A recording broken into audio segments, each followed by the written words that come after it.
Aziz do'stlar, aziz muxlislar, mana bizlar hozir Akfa Midline shifoxonasi, mana bu yerda Afg'oniston uchun hamma sharoitlar bor ekan. Afg'oniston fuqarolari kelib bu yerda bemalol davolash imkoniyatlari yaratilar ekan. Bizlar video davomida buni sizlarning e'tiboringizga havola etamiz. Mana videosi bor. Hamma ma'lumotlar shu videoda joylashadi.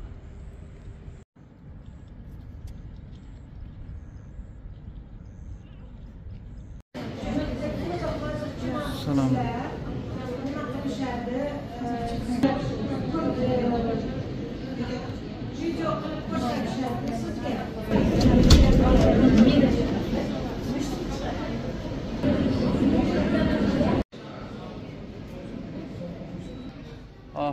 Aziz do'stlar, aziz muxlislar, mana biz hozir Termizda mushtarak bozorda shu mana shifoxona bordi. Akfa Medical mi? Akfa Midline. Akfa Midline degan shifoxona bor. Bu yerda hamma amaliyotxona va hamma zotlar bor ekan. Bizlar hozir keldik. Mana unchalarni mana video davomida ko'rarsizlar. Naraqam suhulatlar var bu yerda. Mana burada do'stimiz atingiz nima? Nisar Ahmad. O'zi Sarpuldan. Nisar Ahmad Sarpuldan ekan. İnşallah bular bizga tushuntirib beradilar. O'zlari o'zbek qavmlaridan ekan. Assalomu alaykum. Nisar Ahmad hastم. Imotiy taxallus میکنم. اینجا بازار مشترک است بین افغانستان و ازبکستان. و داخل بازار که یک مرکز طبی که اینجا ما واسه کردیم به نام اکفا میدلاین ایرتام هستند.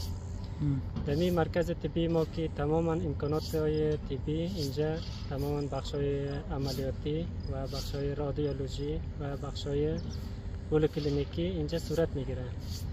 این بخش های پولیکلینیکیش تماما چیزایی که بخش های داخلی عمومی باشه، بخش های گراف قلب باشه یا که لابراتوار این چیزا را تماما بخشایش اینجا موجود است. و کلینیک ما بسترهایشان فعلا 70 بستر داریم. در آینده نزدیک انشالله 120 بستر بخیر ما آماده میکنیم.